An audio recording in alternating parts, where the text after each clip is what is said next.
ಸಮುವೇಲನ ಎರಡನೆಯ ಗ್ರಂಥ ಅಧ್ಯಾಯ 7. ಸರ್ವೇಶ್ವರನ ಅನುಗ್ರಹದಿಂದ ಸುತ್ತಮುತ್ತ ಇದ್ದ ವೈರಿಗಳ ಭಯ ನಿಂತು ಹೋಯಿತು. ದಾವೀದನು ನೆಮ್ಮದಿಯಿಂದ ಅರಮನೆಯಲ್ಲಿ ವಾಸಿಸುತ್ತಿದ್ದನು.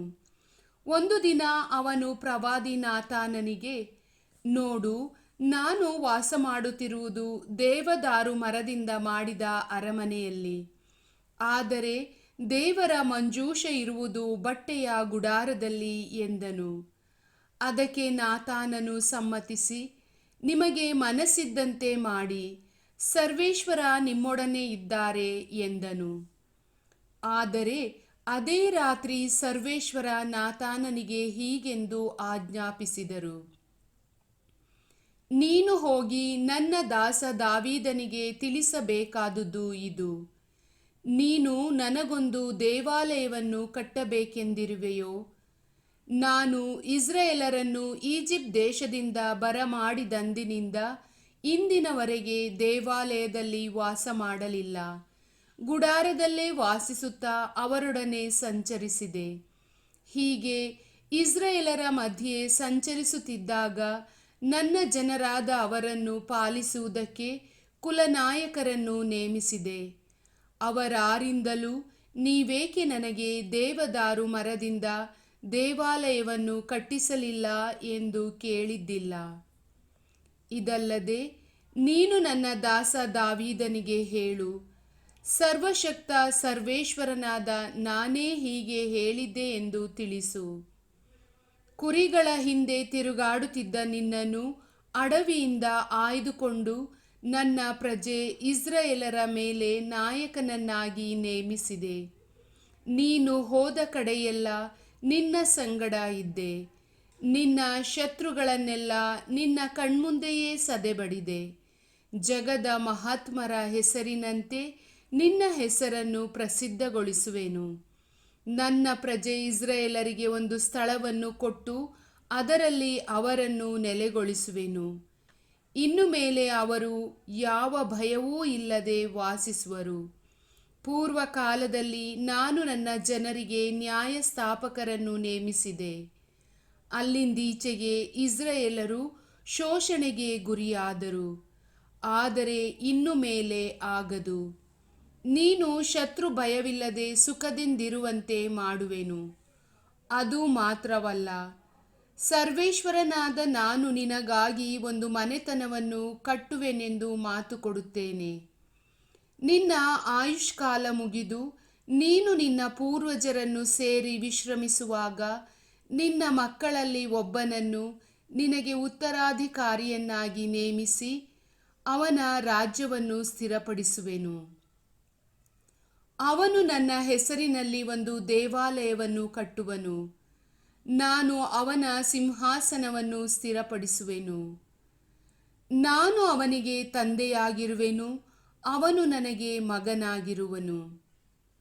ಅವನು ತಪ್ಪು ಮಾಡಿದಾಗ ಮಗನಿಗೆ ತಂದೆ ಬೆತ್ತದ ರುಚಿ ತೋರಿಸುವಂತೆ ನಾನು ಅವನನ್ನು ಶಿಕ್ಷಿಸುವೆನು.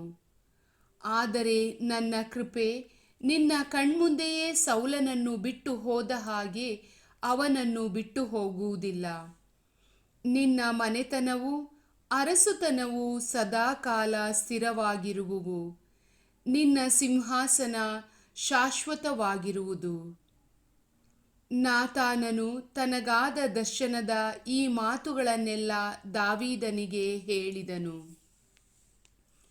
ಬಳಿಕ ದಾವೀದನು ಸರ್ವೇಶ್ವರನ ಸನ್ನಿಧಿಗೆ ಹೋಗಿ ಅಲ್ಲಿ ಕುಳಿತುಕೊಂಡು, ಹೇ ಸರ್ವೇಶ್ವರ, ಸರ್ವೇಶ್ವರ, ತಾವು ನನ್ನನ್ನು ಇಷ್ಟು ಮುಂದಕ್ಕೆ ತರಲು ನಾನೆಷ್ಟರವನು?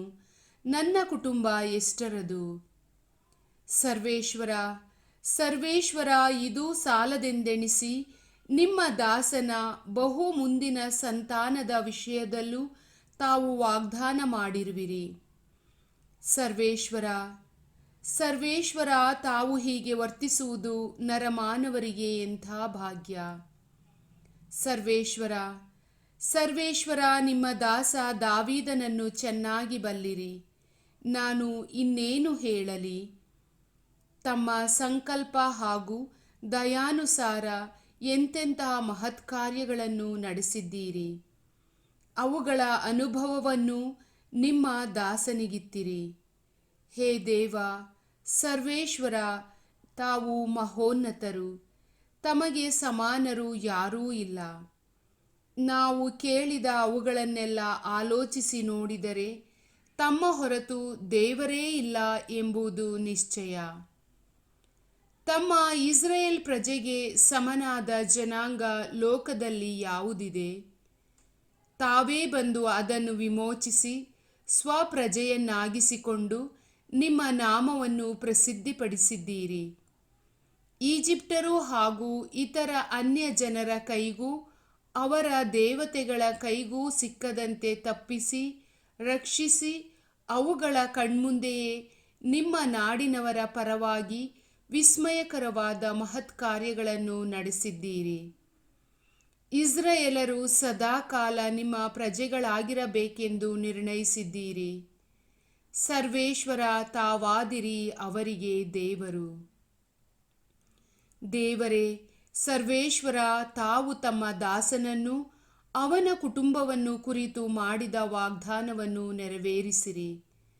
ಅದು ಸದಾ ಸ್ಥಿರವಾಗಿರಲಿ.